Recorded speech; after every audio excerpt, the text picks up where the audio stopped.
Capítulo 1.2 Altura.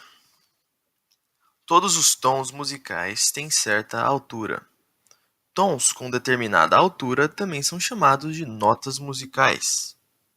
O tom de uma nota musical refere-se a quão alta ou baixa a nota está no registro geral de frequência.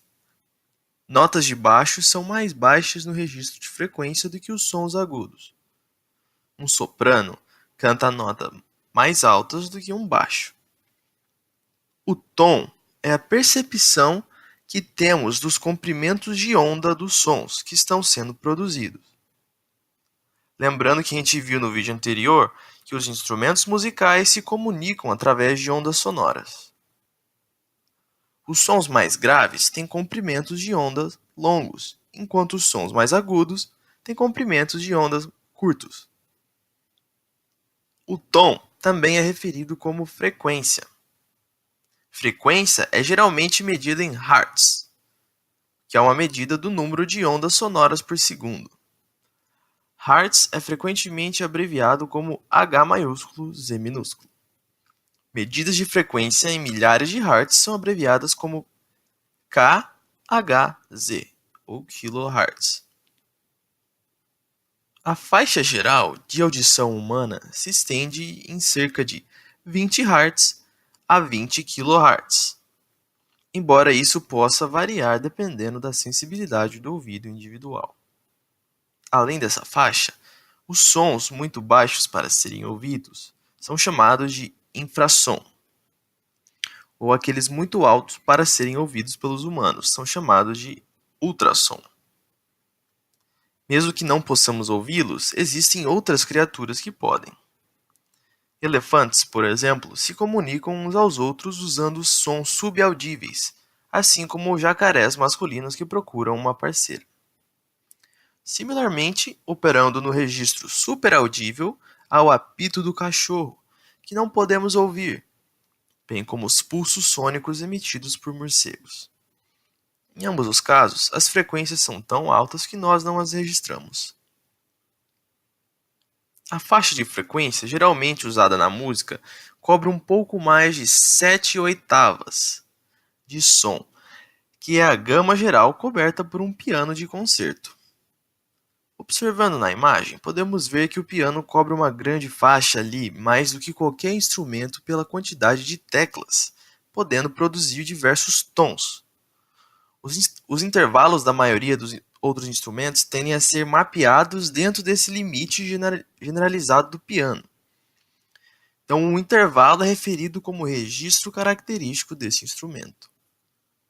Ou seja, cada instrumento tem sua determinada tonalidade e tem os seus limites.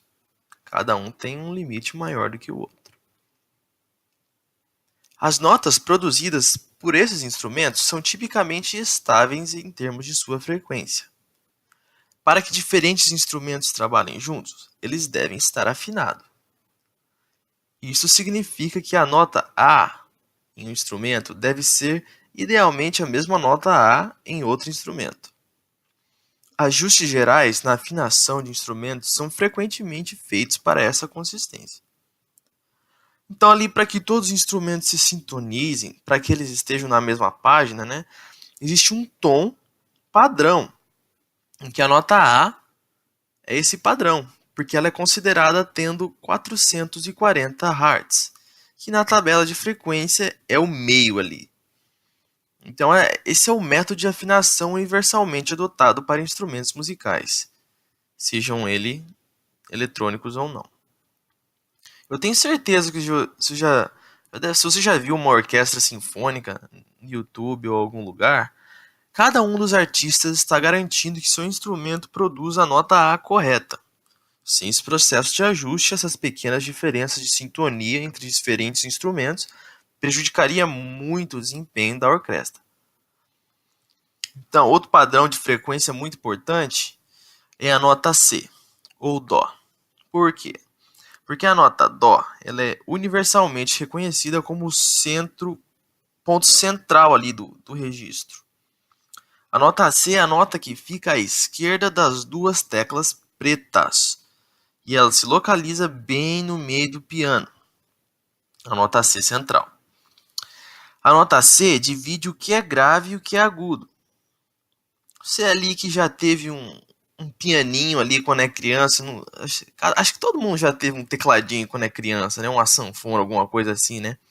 Já deve ter percebido ali que quanto mais para a esquerda ou para baixo, mais grave, e quanto mais para a direita ou mais para cima, mais agudo, né? Lembrando que a gente viu anteriormente que existem 7 oitavas, sendo a nota C na oitava 3, a nota considerada a do meio.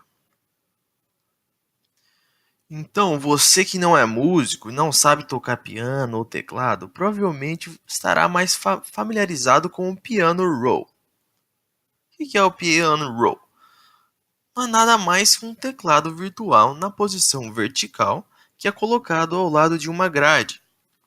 Essa grade ela é composta de barras horizontais que representam os tons das notas, enquanto as barras verticais representam o comprimento das notas. Nesse caso, a nota C3 é a nota do ponto médio geral do piano roll. Então, o piano roll nada mais é do que um teclado virtual que facilita o processo de criação de música para você. Você, com o mouse, pode selecionar as notas nas barras horizontais e desenvolver melodias e arranjos. Então, o número dado para cada nota musical no piano roll tem a ver com MIDI, que significa Musical Instrument Digital Interface. Em cada nota no registro, ela é identificada por uma letra e um número. O número denota a oitava e com a nota C geralmente reconhecida como o começo da terceira oitava. Então ali, no seu piano roll, as notas vão ser identificadas pela letra, né? C, D, E, F, G, A, B, e um número que denomina em qual oitava essa nota está. Se ela é grave ou aguda, em qual tonalidade. Então é muito fácil, gente. Um pouco mais sobre MIDI. O que é o MIDI? O MIDI evoluiu como um padrão para permitir a comunicação entre sintetizadores mais compactos e acessíveis que estavam disponíveis no início dos anos 80, após a era dos grandes e caros sintetizadores analógicos modulares. Você aí lembra do passado em que os telefones eram gigantes, os computadores eram gigantes, tudo era grande, né? Então, se imagina, um sintetizador era do tamanho de uma geladeira. E daí, quando lançou esses sintetizadores pequenos, precisava de alguma interface para permitir a comunicação, né, entre esses dispositivos. Então, o MIDI ele foi criado para permitir que alguém controle vários sintetizadores a partir de um tecladinho ali, de modo a gerar, por exemplo, os sons super populares que você conhece da música pop dos anos 80. Michael Jackson, Madonna, todo esse povo aí, tecladinho ali. Antigamente, tais conexões entre os instrumentos não eram padronizadas, portanto, incompatibilidade eram comuns. O padrão MIDI foi concluído em 1983 por um consórcio de fabricantes de equipamentos musicais, incluindo Korg, Alberheim, Roland, Sequential Circuits e Yamaha. Então, produtos com o padrão, como o popular Yamaha DX7, estavam no mercado logo em seguida. Então aí, ó, palmas para essas empresas aí, ó, facilitou a vida de muita gente, o tanto de artista independente hoje em dia que se beneficia aí desse sistema, graças a eles. Então é importante para cada músico de computador, músico de PC, aprender os nomes das várias notas no campo do registro o mais cedo possível. Se você não sabe esses nomes, é mais difícil entender e reter e utilizar as informações que você vai aprender sobre escala musical, acorde, tecla, modo e assim por diante. Então, galerinha, a gente vai aí nesses próximos vídeos aprender sobre as notas musicais também, para que você possa logo desenvolver a sua melodia.